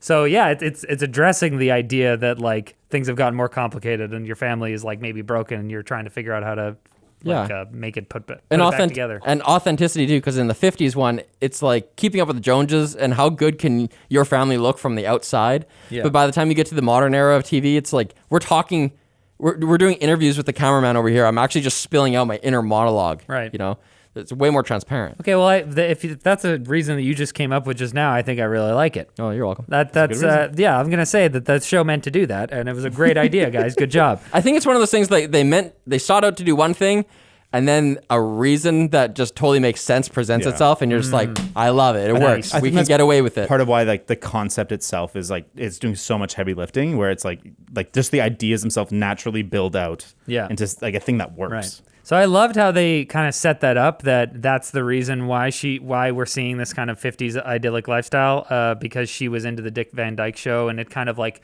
took her away from the hard conditions that she was having to deal with. Right. So like we learned that we kind of already knew this, but the show tells us and really delves into the fact that she is an orphan. She's an immigrant. She's a survivor of these like horrific events. Well, maybe if her mom didn't look out the window and see gunfire and combat and then just like slightly fade her smile and then close the window and watch movies, maybe they would have survived. Maybe that would have changed things. Or maybe that environment was just like every day was like that. So fuck it. And I think the reason why this like exploration of her character is so needed is because she is one of the most powerful characters in the MCU. And I think that when you have a character, and that's one of the main reasons that people don't really like Captain Marvel, is because she's like supposed to be the most powerful character in the universe, but we don't really care about her and we don't really know much about her. And it's like, who is she, right? It's hard to do super powerful characters. I mean, like, when's the last good Superman movie? Yeah. Like, Superman is hard, but like I wanted to contrast Scarlet Witch with Superman because the reason that I kind of like the character of Scarlet Witch now, despite her being this like superpowered person, like it's super easy to see someone like Superman and think that that's a boring character. They're the most powerful thing. Like what story do you tell, right? But the fact that she is all of these things, orphan, immigrant, survivor, she's emotionally conflicted. She doesn't really understand how her powers work or how strong she is. She doesn't know what she should be doing. That is fodder for a story. And so now that she kind of like is starting to understand the extent of her powers, and she still has all this like emotional baggage and like is conflicted in these ways, that's going to lead to something that's going to be really interesting, I think. Totally. And I think a big thing that works in her favor is her vulnerability. Right. Where like what makes Superman boring is like he's invulnerable. It's hard to hurt him. Whereas like Wanda, like there's so many ways you can hurt her physically, but clearly emotionally as well. And those are the dynamics I think that make her power, her insane power versus her insane invulnerability or vulnerability way more fun. This is what's so interesting though, is that she thinks she's vulnerable, but really she's one of the most powerful characters. And I think that once she kind of like once she understands how powerful she is, she's like that road to understanding it makes her into a different character. For like Superman is a completely different character because he understands his power. The thing that makes him an interesting character is the fact that stories about Superman are an exploration of how to have absolute power and not be corrupted by it. Like because he has absolute power, it would be so easy for him to just be like, I can get whatever I want. You all have to do what I want. Which is exactly what she does in this series. Yeah, exactly. Yeah. Because she doesn't understand her power. She's emotionally conflicted. She doesn't have like a sense of purpose. So she is like, I'm going to I don't know what to do. I just kind of like am giving into my emotions in this moment and end up creating a universe and keeping people enslaved. Whoopsies. And what the hell at the ending? Big whoops. At the ending, it kind of ends with her as like an Alan Moore style like super criminal because she just flies off. Without, there's no justice. Like, is she going to be in trouble? Yeah. Like, there's basically sirens blaring in Honestly, her wake when she flies away. That's one of the things that made me feel weird about the ending of the show because I was like, wait, she did horrible things. She should be held to account for this. I think that's the point, though. I think she's going to be the villain in the next Avengers movie. What? Yeah. I think they're going to set her up as, like, evil. Because, like, that book she's reading, it's, like, the Marvel Universe equivalent of The One Ring. No. So it's, like, really dark. It's basically connected to Satan. Like, you can pull Satan out of the book. He's in the book. I know. Satan's like, Mephisto. It's Mephisto, but it's I like... I found the Satan book. which is... Oh, it's gonna be a weird towing the line. Mephisto isn't Satan. But they didn't. Mephisto's a demon. They didn't explicitly. Yeah. My favorite demon name is Dormammu. Yeah, that word just gets stuck in my head for days. It's just a weird word. Dormammu, not Mephistopheles. Come to bargain. Anyway, I don't think the show was like you're supposed to feel like she's bad. They didn't. They have sirens blaring, but then the sirens end and then she flies away and it's kind of triumphant. If the sirens continued while she was flying away, that would have been a bigger signal to me that like she's going away bad. What do you think? I think the ending is a little bit confused. I agree. Where like she has her nice moment with Rambo, who's like, I totally get it. I would have done the same thing. And then she goes away. And like that's kind of like a moment where the audience is like, oh, she was okay. It's fine. Man. But I do think that the book, and even halfway through the show, I'm like, is she going to be the villain? Like, she's doing evil things. Yeah. And I hope, maybe it's more hope than what I think they're going to do, but I hope that they take that turn and, like, make her the villain. The Avengers have to go against her. And it's just so much more complex and, like, so many threats. If that's what they're doing, my misgivings about the ending are mostly assuaged. Yeah. I think that, like, it's a confusing show because she is the protagonist, more or less, and we are like cheering for her, right? But at the same time, we're like, wait, did she cause this? Is she like a bad guy? So we're like wondering what to do with her the whole time. Yeah. It seems like because we have Agatha, who's the bad guy, we want Wanda, the good guy, to win, and she does. But at the same time, it's like it feels weird because she just takes off because she's still like she hasn't really learned much. I mean, like she's learned that she can't have this universe and like keep Vision and her fake family alive. So it's like, okay, she has progressed in that way. But yeah, she's still very, very conflicted. That's a really interesting idea to me because then you can have this storyline where, and that also explains why we didn't have this like confrontation with Monica where like they learn together how to deal with their grief and whatnot. Because if she got to that place where she was like, oh, okay, I'm okay now, they couldn't do this whole storyline with her being the evil villain. That would be really cool. And then Vision shows up at the end of that movie. Of course, he has to. Yeah. What if in this show, like when she's battling the dilemma of whether or not she should destroy the Hex and her family, and let these people go or not, which Vision thinks is unethical, right? And he tells her as much multiple times. What if Vision was like, "I'll make this decision for you," and he just uses his laser head, blasts both the kids, and then kills himself? Oh my god! And she's like, "Well, no reason to have the Hex." I guess she. Oh my gosh! I guess she just reanimate them. Yeah. Wait. All right. That's like a comedy. I have a question. So you've mentioned a number of times that her Vision and her kids in the comics. Yep. Grow up and they're real characters? There's real kids, but then there's also a version. Fake kids. There's fake kids that are like the arms of Mephisto or some shit. Wait, what? I don't know. I didn't read that one. The fists of Mephisto. What I read into He's the was shard of his soul, basically. He sharded. Well, yeah. So like what I Shard out a read kid. was that she was like in intense grief over something, and so she drew on like another magical entity's powers. Agatha's. Oh, okay. She's more of her mentor in the comics. Right. And basically tricked herself magically into thinking she was pregnant, and then she like gave fake magical birth to fake magical twins, and then after a certain period of time, it was revealed to her that those aren't real people; they're just projections. Yeah, they don't exist when she's not thinking about them. And then she was keeping them alive with magic, and then they like dissipated, and then she like went even more into like a grief insanity thing. I think there's a couple different storylines. I know there's the one where I've seen the memes where it's like her two twins in the bathtub, but it's like they look like adults because they just drew them all wrong. And like someone, I don't know, the tweet was just like the task is draw a child, and like absolute fail. I don't know. It's like so weird. That one kid's such a better actor than the other one. The kid from Haunting of Hill House. Is that the psychic one? Yeah. Oh yeah. The other kid's just there because he looks like the Stranger Things kid. Yeah. I wonder if they'll use those actors or if they'll recast them. The kids? Yeah. I hope they recast them. Unless that They'll grow up. Yeah. unless I the hope good one they don't keeps listen being to good. this one. You So- guys did great. Yeah. So what do you guys think about the impact of this show? Because before there was like 2-3 MCU movies a year, and that felt like a lot. That felt like a lot of stuff to consume. Right. But now there's going to be like 2-3 MCU movies and like 5-6 shows to consume. Well, that's the thing. I saw in the dashboard. I was like, oh my god, there's like I can handle watching a show in between movies, but there was like other concurrent shows. This Falcon show was starting. There's another one that was going on. I was like, ew, like I get like that's not right? for me. It's That's basically not for me. nonstop MCU, I think, till the summer. Because like there's a week off, but that week off is filled with the like clip show of Falcon and the Winter Soldier to get you caught up. And then they start the show, and then 8 weeks of that, and then again another catch-up show, and then What If? Who do you think is the profile of the person that watches all of it? Does that person exist? Well, it Is might that person honestly, but 14, this is why it 15? makes me feel weird because it might be me as well. But I'm gonna watch But- Falcon. And but the it Winter makes me Soldier. feel icky. Like the fact that like I think this stuff is cool, so then I want to watch it. Yeah. But if I do commit to watching all these, that means that every week Disney has me by the throat, being like, Balloons. "You're gonna watch this stuff because it's cool, man. I think, you though, think it's really cool." as- Well, what's wrong with that? If it actually Yeah. is cool, it's better than like a Star Wars movie coming out every year that like continually pisses I you think off. the difference is that like when Netflix puts out a new season of Stranger Things and they put out all the episodes at once, and it's like, okay, cool, I've been waiting for this.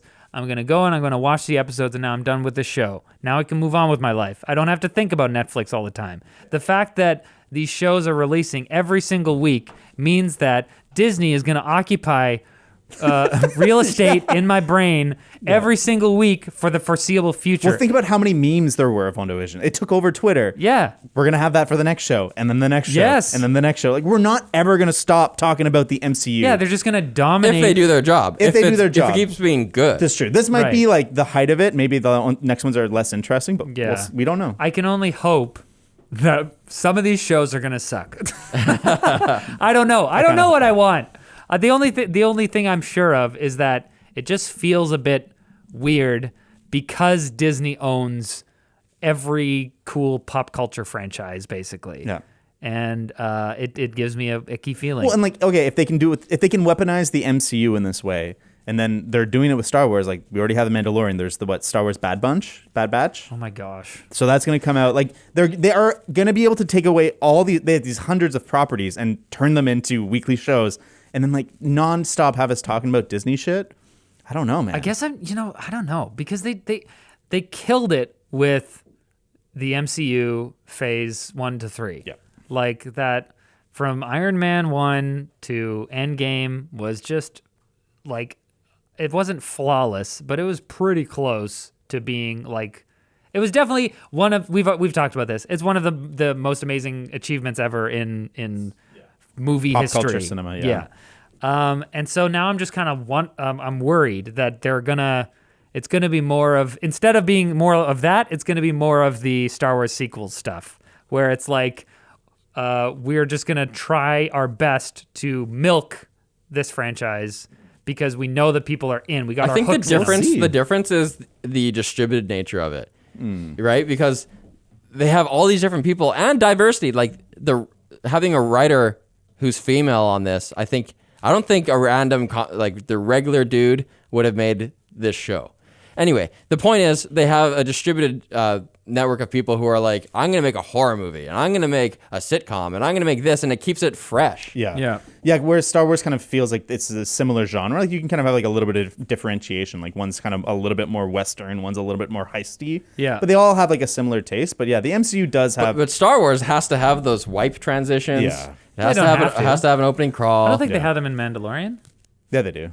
They don't have opening crawls. But they have the wipes. Well, at They have least some wipes, the yeah. movies Yeah, at fair least enough. though. Yeah. Whereas even in MCU, the movies can be But very different. honestly, if they're taking as big a swings as they did with WandaVision, like I'm all for it. Like what a cool idea for a superhero show. Like it transcends other things they've achieved in that genre. Yeah. Like it's cool. It's okay. great. But I don't believe that all the shows will be this good. No, me either. Yeah, fair enough. And I guess I completely agree with you. It's really cool that they can like experiment and make these cool experimental things. I think the thing that's making me feel icky is the fact that it's like the shows that I feel like I've been spoiled by bingeable shows by platforms like Amazon Prime and Netflix putting out all the episodes at once, and then you can watch a show like at your own pace, more or less, and then engage with people on social media or whatever when you want to. But when it's coming out every single week, there's like a pressure to like keep up, and then it's like a new thing just dropped, so everyone's talking about it, and there's spoilers, if you and don't I have watch to it be right careful away. online about Yeah. like it's stressing me out. Totally. It's stressing me out. Well, it's so You need to interesting. unplug, dude. I know. You need to have a I need to get my detox. Twitter I banned. totally like agree. James. As a consumer, I want everything to come out at once because then I just get to watch it when I want. But as a distributor, man, the power of a weekly release is so apparent. I know. And it's so clear how like the stuff that's just put out, it's like we talk about it for a week, maybe 2 weeks, then it's gone. But like WandaVision, it's been 8 weeks. Mandalorian was 10 weeks or whatever. It is so much more effective. Yeah, it's for it's keeping us collecting there. viewers along the way. Totally. Do you think? If Do you it think? does well. Do you think Netflix and Prime Video are now being like? They "Oh, already man, do it. They already do it. Well, The Boys was 1 week at a time. Like, Do they? yeah. Is it still that way? Yeah. Yeah, a lot of like the big Netflix shows and Prime shows, they're all 1 week Not at a time. Stranger now. Serially. Serial. That's what that's called, guys. Serialized. Not yet. But season 4, I wouldn't be surprised. Season 4 of If there's a Stranger Things WandaVision is gonna cereal you can buy. I would be so sick. Can I talk about my nitpicks? Yes, Can we please. wrap this up? Yeah. Nitpick. We didn't even talk about this character. What's her name? Darcy? Dallas? Darcy. Kat Dennings' character? Yeah. I don't know actors. Darcy. That's not going to help me. Kat Dennings is the research scientist. The astrophysicist. Yeah. What is she from? What From are- a bunch of stuff. Two No, but two no. What broke girls. what Thor. movies? Thor. the Thor franchise. Is she in that? Oh, I don't remember that. She's Jane Foster's friend in the Thor. She's hilarious, man. When her character introduction in this one, the guy's like, "I'm a chemist." She's like, "No one cares." I was like, "Whoa, this chick's a bitch." Yeah. Like, so I like her. She's a comedian. She's funny. Yep. Nitpick. She's at that like station that they set up for her, and apparently it has like an old analog wave scanner just under the desk that she just pulls and plops on the desk, and that's how she dials into the TV show. Sword brings that to all of their forward Maybe. operating bases. Okay. Maybe that's a superhero I don't thing. hate it, but whatever. Yeah. Nitpick. Contact in 5, 4, 3 when the truck is driving towards the wall. yeah. Like those countdowns only work with like automated vehicles where like she could just hit the gas harder or the brake and your countdown's fucked. Totally. Like, 5, 4, 3. Oh, she's there. Yeah. that doesn't make any sense, you that's guys. fair. Like, okay, you just wanted it to have like hype. Yeah. Okay, my other nitpick. Marvel. That's it. Actually, my other nitpick was the paperclip thing. I'm good now. But he's a magician. Do you guys think that all the fan theories, because like this show every week there would be like 30,000 videos that are released, like this is what I theorize this means, and like they would be predicting. Do you think that helps? Because I think it helps Disney. It spreads the word. People are thinking about it. But do you think it helps or hinders the fan experience? The fan theories? Yeah, all these fan theories, and like if you engage with those theories, do you think it makes it better or worse? Well, okay, the people creating the fan theories are fans. It's in the name. So it obviously enriches their experience because they get to go and make a post on Medium or a video or something. yeah. Yeah. And then people watch them. So you're saying that for the people who actually do watch those Yes. videos or consume fan theories, do you think most people who do that are like, I'm so glad I watched that? Or overall, they're like, Yeah, this they is an icky thing that I do. I don't think kind of it's- like how you go on Instagram a lot and then you're like, oh, I shouldn't go on there as much, but you keep doing it. I think it's more, yeah, to me, it feels like it sets up such unrealistic expectations. Because I saw some like crazy bonkers series that are like, yeah, like this is the start of the Marvel or the X-Men in this. And like they create this unrealistic expectation. I mean, Paul Bettany created unrealistic expectation. Did you guys see that interview after like episode 3 that came out? Where he's like, oh, I was so pleased to work with an actor. Like, yeah, I trust him. I love him. Like, I admire him so much in the Which finale. actor? Himself. Oh, it was a joke? It was a joke. He was trolling everyone. That's funny. But like Because he people had acted crazy. it out, He yeah. said it was a cameo on par with Luke Skywalker in the Mandalorian. Wait, and what I'm like, was? himself. It's Oh, it's but a it's a joke. joke. That's yeah. dumb. Oh, But it's like, yeah. it got you hyped up. Totally. People are like, oh yeah, and they came up Luke with all these Skywalker theories. is going to like, be in WandaVision? like, Magneto's gonna walk in. Like Patrick Stewart's gonna be there. Like Professor X. Like Okay, that X-Men theory, I don't get it at all. How could that be the genesis of mutants when it occurs? Like, Yeah, it's not like no, it that's- occurs in the 60s. It occurs in modern day. I think they would like they would change X-Men to start now. Also, Well, but that- Apocalypse is a mutant from Egyptian times and, Yeah, but and he's- earlier. James, like- they're not gonna be able to just like take that Marvel and put it in Well, unless yes, they do like a they- sure. multiverse. I think course they the are. prevailing theory is that they were going to do a multiverse thing because don't like the multiverse. Doctor Strange movie Multiverse of Madness is about a multiverse type thing, obviously. So the idea is that people think that's how they're going to bring the Just pull X-Men in. in. So then the fact that Pietro showed up here, we're like, oh, maybe this is like a tie-in to the Doctor Strange movie because it's also magic and stuff, Nope. and there's going to be multiverse. Yeah, no, it's not. The theory is based on Quicksilver, but it's really about how everyone's genetic code got rewritten, and then now they're like kind of mutated. I just have to and say, then when they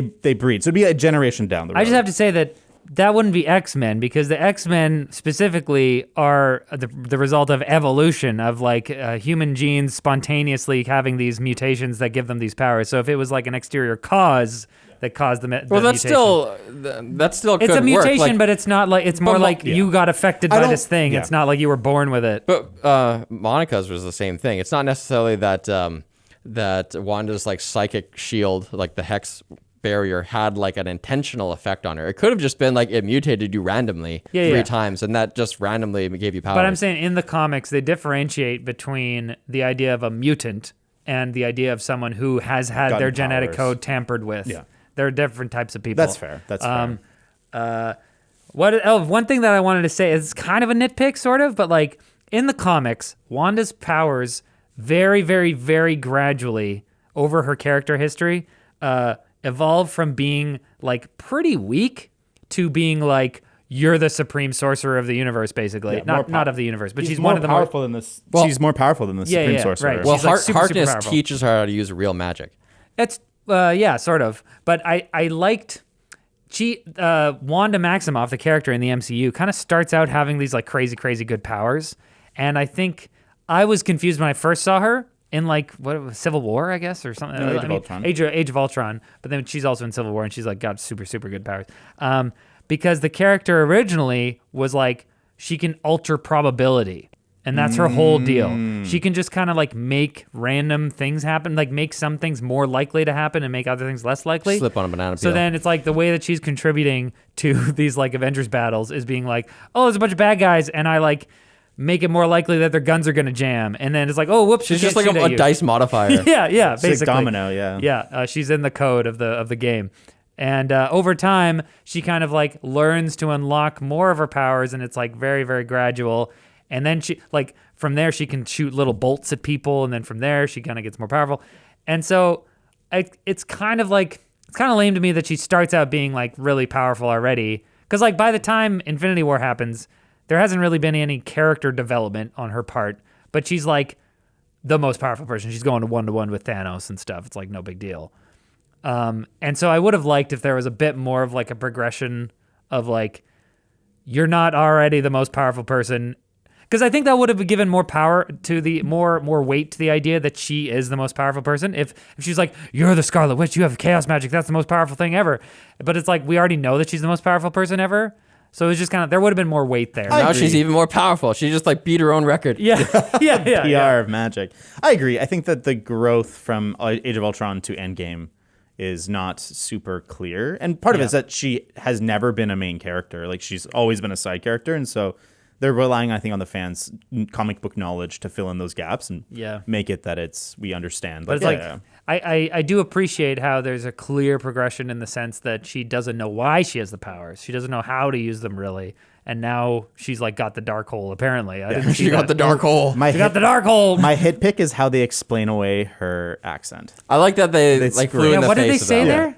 Oh, it's just that. Well, it's because she's on an American sitcom that she doesn't have an accent. She's in control, so she. But can, she like, never had an accent before. Yeah, this. she did. She had a Sokovian accent. Yeah, the first in movies. Age of Ultron. No, she had it. It was still there. It was much milder, but it was there. It was It definitely wasn't there in Infinity I like that Wars. the point no, is, it wasn't. It was guys, definitely come there. on. The point is that they're self-aware now. They've said it out loud, so now she no longer has to have an accent at all. So, Apparently, she was in the compound with Vision for 2 years, so I could sort of understand how by the time Infinity War comes around, it's like basically gone. yeah, they're like- learning English together. Yeah. Did you guys notice this? And I don't know if I'm the only one in the world who thinks this, but did you notice the Silence of the Lambs homage? When was it? Okay. To me, this was like an obvious Silence of the Lambs moment.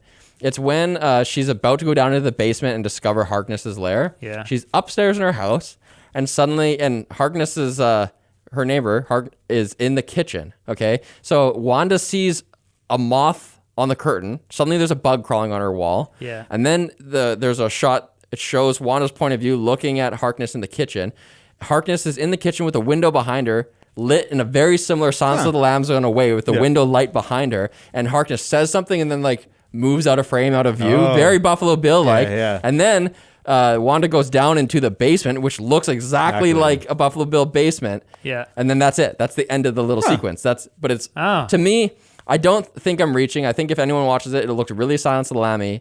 And then the fact that in later episodes, there's other little homages like the Wicked Witch of the West, like boots sticking out from under the car after she's crushed with the car. It's like obviously they're just sneaking in pop culture references. Yeah. So I really think that this is an intentional Silence of the Lambs moment. Okay. I agree. I think might be right. This will be one of those fun shows that like 5 years down the road, people will be still dissecting and finding those little details. And I'm excited to hear more about it. I recognize I took note of that little scene for a different reason because does Agatha have a pet bunny? Yeah. And then she's Yeah, like, it's her familiar. It's her familiar. But they did you guys get the sense that it was her kids? I thought it was her kids that were turned into that for a second. We never saw Well, her I was confused children. because in that shot where it shows the moth, and then it cuts to Agatha in the kitchen, and then it cuts to like the bunny in the cage, and then I think there's another shot that just like doesn't really. I'm like, what is this shot? And then she goes downstairs, and I'm like, what was these shots? What were those? I think it's because So confused. Well, she knew that her kids were with Agatha, and she's starting to suspect something. So I read it as She has a rabbit. Oh, that's where she's looking. a witch. I She's thought- looking for the kids, right? She's looking for the kids, and she sees these. I thought it was like foreshadowing that she had turned her kids into like the bunny and the Mush. the mash. Familiars. We talked about that in the Hereditary episode. That's right. Salem the cat. Wait, I think she's supposed to have a cat in the Yeah, she comics. has a black cat in the comics. And now it's a bunny? I guess so. I don't know why that choice. I guess bunnies. I saw a theory because bunnies are the symbol of fertility, and she gives to Wanda and Vision a bunny. I think it just makes more Early on. sense because she used it earlier to like soothe a kid. It's if you're trying to make the kid comfortable and you're like, here, have a bunny. A bunny is a pet you can just put on someone's lap. Yeah. Whereas a cat would just be like, I don't know you, fuck you, and it would just that's scratch you fair. and leave. That's totally Yeah, no fair. one should have a cat, so What's wrong with you? I'm just kidding. Yeah, It's a meme. I like this show. I think it's well worth watching. If you haven't watched it and you've made it through this podcast, No need. no need. I mean, It's a good journey. I guess though. it's pretty easy to binge because they're short episodes, except for the last few. I Yeah. guess they get a bit longer. But That's one thing I like about this format is 8 episodes, mostly short episodes, because like you get through it, it's pretty easy. I hate when shows run long because they have to fill a certain amount of quota. Yeah. Like that's mostly gone away. But even shows like that are 13 episodes that should be 8 episodes, I hate This it. was a good length. Yeah, it was a I great think length. overall it has proven that Disney is going to make some interesting and possibly experimental, cool stuff with these Disney Plus shows. Aggressively non-political. Yeah, we'll have to see. But at the same time, it's giving me anxiety over the level of control that Disney has over pop culture and my unwillingness to resist watching their This guy shit. needs to write a concluding statement here. That was it. All right, guys, thanks for tuning in to our first ever and last coverage of a TV show. This has been WandaVision. Next week, we are going to cover The Departed. The Divided. Want a cup of coffee? All right. Come on, Ma! Meatloaf! Wait, different movie. Yeah. See you later. Bye. Oh, wait. You can tweet at us Oh. at Carpool Critics, and you can send us a message. Hello at Carpool Critics. And call Hello. us, too. And if you want us to do more TV shows, you have to share this with 300,000 friends. Everybody on the show, all of your listeners, you must tell a real life friend about this show and get them to start listening. That is the Wow. only way we will ever be bigger and be able to do more episodes than we do now. So, someone emailed us in, like, how can I best watch the show? Should I watch on YouTube? Should I listen to the podcast? How do you get the most money? If I have YouTube Premium and I watch your whole show on YouTube, you get a lot of money from that. That's all well and good, but none of that matters as much as just telling your friend.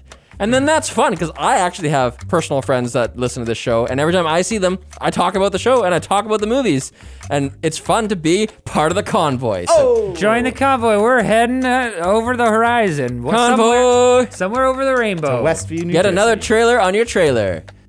I already did it. All right, now see you later. All right, love you.